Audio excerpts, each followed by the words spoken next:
Have you been surprised, Musab, that we have seen this phenomenon that you're describing, which is the exploitation of Palestinianism, of Gaza? We sort of expected it to come from the left because the vocabulary of colonialism, the vocabulary of America is evil, America is participating or backing genocide, this goes back 50 years. We've heard it before, we're hearing it now. But we are also seeing this strange phenomenon from social media figures on the right who are also feeding this beast.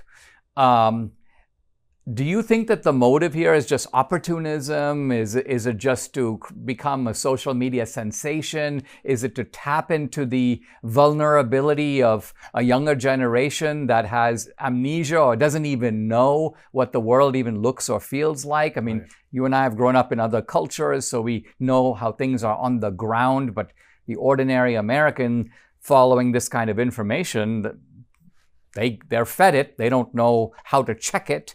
And they have no experience that would contradict it. Have you been surprised to see the sort of right-wing or MAGA participation in this problem that you're describing? Look, the honest truth, I wasn't on social media for about 10 years.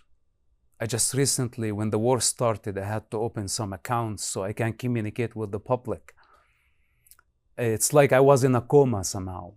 And I wake up on a reality where everything is done in the virtual realm.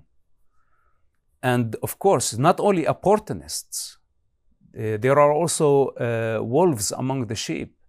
Everybody is driven by a certain desire, whether if it's fame, money, power. There's lots of power when you have lots of followers right now. Everything is measured by how many followers do you have. It's not about how truthful you are. It's not about how experienced. Do you qualify to talk on the topic?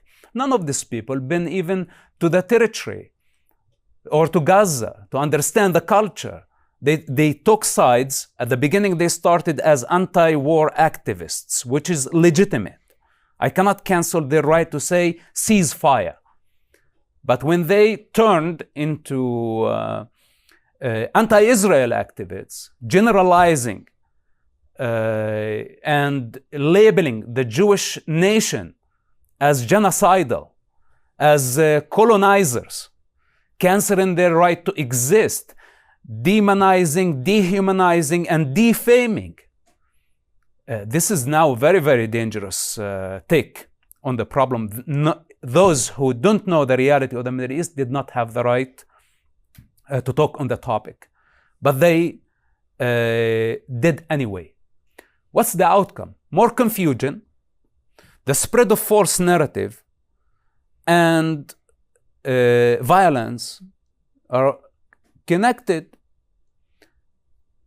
In the Palestinian territories, when the lies start growing and more people start believing in it, the peaceful environment that I grew up in as a child was gone forever.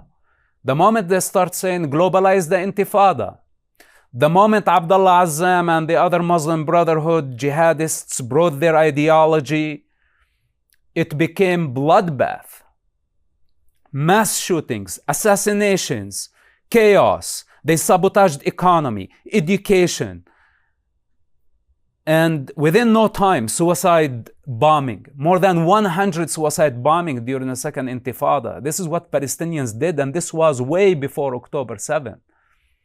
So, false narrative, victimhood, very dangerous constructs. And this is the very foundation of Palestinianism and Palestine.